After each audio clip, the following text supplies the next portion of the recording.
Yang amat berhormat, Datuk Seri Anwar Ibrahim merupakan Perdana Menteri Malaysia yang ke-10 dan Menteri Kewangan sejak tahun 2022. Sebelum ini, beliau juga merupakan Ketua Pembangkang yang ke-12 dan ke-16. Sejurus pelantikannya sebagai Perdana Menteri Malaysia, beliau telah dikenali sebagai PMS, iaitu gelaran yang telah diberikan kepadanya yang bermaksud Perdana Menteri ke-10. Anwar Ibrahim atau nama penuhnya Anwar bin Ibrahim dilahirkan pada 10 Ogos 1947 di Cerok Tok Kun, Bukit Mertajam, Pulau Pinang. Beliau juga merupakan seorang tokoh politik yang berfikiran sederhana.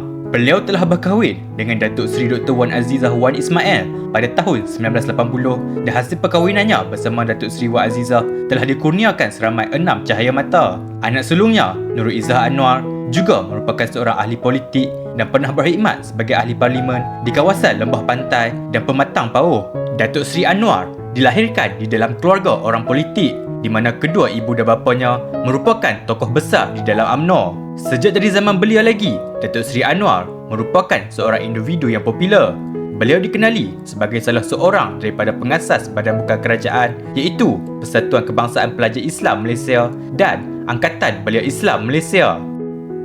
Datuk Seri Anwar telah menerima pendidikan awal di sekolah rendah di Bukit Mertajam Boys School di Pulau Pinang dan meneruskan persekolahan menengahnya di Maktab Melayu Kuala Kangsar dari tahun 1960 hingga 1966. Dan selepas itu, pada tahun 1967, beliau telah melanjutkan pelajarannya di pengajian tinggi di Universiti Melaya dalam pengajian Melayu. Datuk Seri Anwar mula terjun ke dunia politik dan bertanding di kerusi Parlimen Pematang Pauh atas tiket UMNO dalam tahun 1982 dan telah memenangi dengan majoriti yang besar. Beliau juga pernah berkhidmat sebagai Menteri Belia dan Sukan dan pernah dilantik ke portfolio Kementerian Pertanian. Juga pernah dilantik sebagai Menteri Pendidikan dan Menteri Kewangan.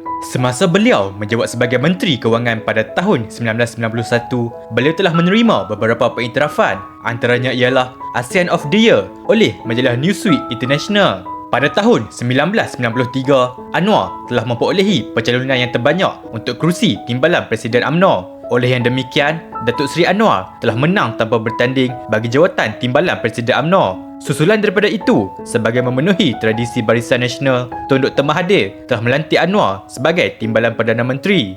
Beliau dinaikkan pangkat dengan cepat untuk jawatan Timbalan Perdana Menteri dan sekaligus telah mencipta satu fenomena yang belum biasa berlaku di Malaysia, iaitu di mana seorang menteri telah mengambil alih jawatan Timbalan Perdana Menteri dalam masa yang singkat.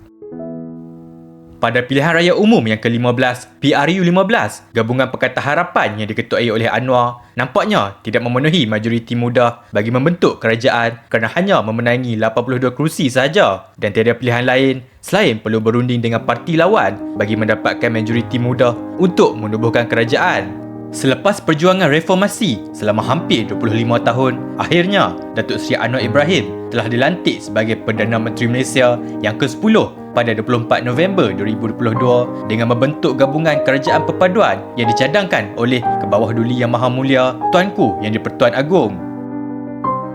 Pada 19 Januari 2023, Perdana Menteri Datuk Seri Anwar Ibrahim telah memperkenalkan Malaysia Madani sebagai satu usaha untuk mengemudi serta mengangkat semula martabat dan kegemilangan Malaysia di pesada dunia.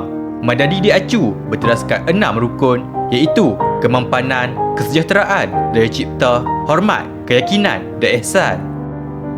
Datuk Seri Anwar juga telah tersenarai antara 50 pemimpin dan ahli politik Islam paling berpengaruh dalam dunia.